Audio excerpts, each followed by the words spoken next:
Hello friends, स्वागत है आप सभी का हमारे यूट्यूब चैनल पर। दोस्तों, आज की इस वीडियो में हम लोग बात करने वाले हैं कि जो अभी का जो समय बचा है तो उसमें किस प्रकार से तैयारी करना चाहिए। एमटीएस का जो एग्ज़ाम है उसके लिए, एमटीएस 2025 के लिए अभी देखिए बहुत ही कम टाइम बचा है आपके पास, बहुत ही कम है।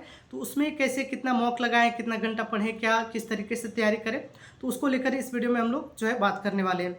अभी देखिए दोस्तों, सबसे पहले जो है एग्ज़ाम डेट को लेकर जो अनसर्टेनिटी है कि कब एग्ज़ाम होगा क्या नहीं होगा, बट देखिए कुछ दिन में आ जाएगा एसएससी का नोटिस। अब सीएचएसएल के लिए सबसे पहले आएगा, तो सीएचएसएल अक्टूबर लास्ट में, तो वो तो कंफर्म अभी जो है वो होगा ही अक्टूबर लास्ट तक में।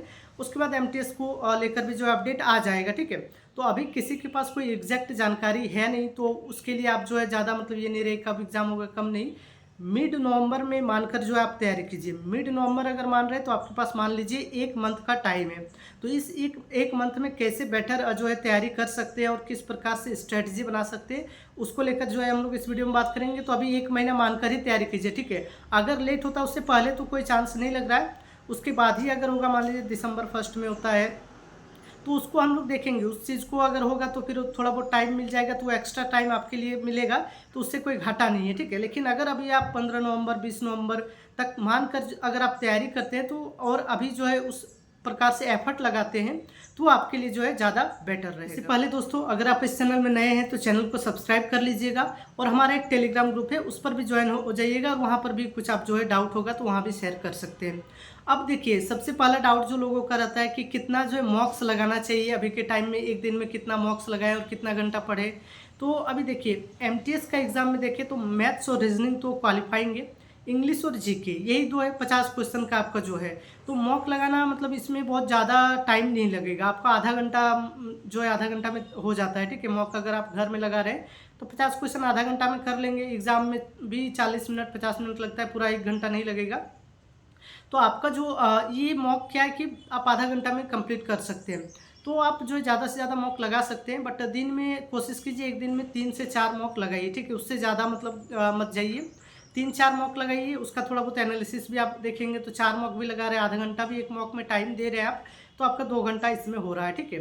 तो वही 2 घंटा 2.5 घंटा आप जो है मॉक में दीजिए। अभी जो भी मॉक दे रहे हैं इसमें ये कोशिश कीजिएगा कि जहाँ पर भी डाउट हो रहा है, कुछ भी हो रहा है, नया चीज़ आ रहा है, तो उसको आप जो है आप नोट डाउन कर लीजिए, ठीक है। जीएस में हो चाहे इंग्लिश में कोई वोकेबलरी देख रहे हैं, उसका डिस्क्रिप्शन भी पढ़ लीजिए, और आप जो है उसको आप नोट डाउन भी कर लीजिए, अपना एक अलग से नोट्स उस प्रकार से बन जाएगा। तो ये ज़्यादा बेटर है। तो 3-4 जो है मॉक आप लगाइए ज़्यादा से ज़्यादा, और आप जो है पढ़ाई बाकी टाइम में दीजिए। तो मान लीजिए 2-3 घंटा आप मॉक्स में दे रहे हैं, 3-4 घंटा आप जो है पढ़ाई में दे रहे हैं, तो 7 घंटा 8 घंटा लगभग जो है पढ़ाई में आप अभी जो है अभी के टाइम में, अगर 1 महीना है, मान लीजिए 2 महीना भी है, तो 7 से 8 घंटा जो है प्रॉपरली कंटिन्यूसली देते हैं, तो चाहे वो सीएचएसएल हो चाहे एमटीएस हो, कोई भी एग्जाम हो, तो आपका जो है निकलने का बहुत ज़्यादा चांस रहेगा। इतना आपको करना है, 7 से 8 घंटा।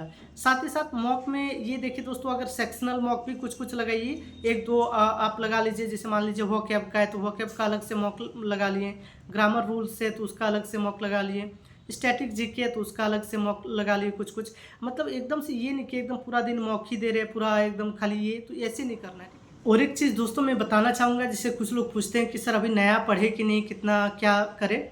तो अभी देखिए कुछ दिन टाइम है, 5 दिन 10 दिन तक, अगर कुछ लग रहा है कि कुछ टॉपिक छूटा हुआ है तो उस टॉपिक को पढ़ लीजिए, ठीक है। बट अब जो है रिवीजन मोड स्टार्ट हो जाना चाहिए आप लोग का।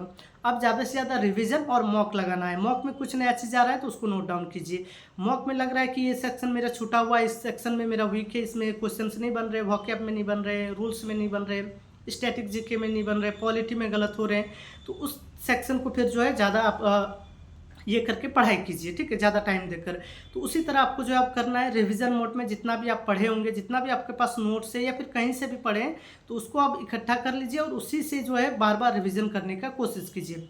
जो वीडियो आपने देखा होगा पहले, मान लीजिए स्टैटिक जीके में, तो आप स्टार्ट कर दीजिए कि उसी वीडियो को और एक बार जो है देख लें।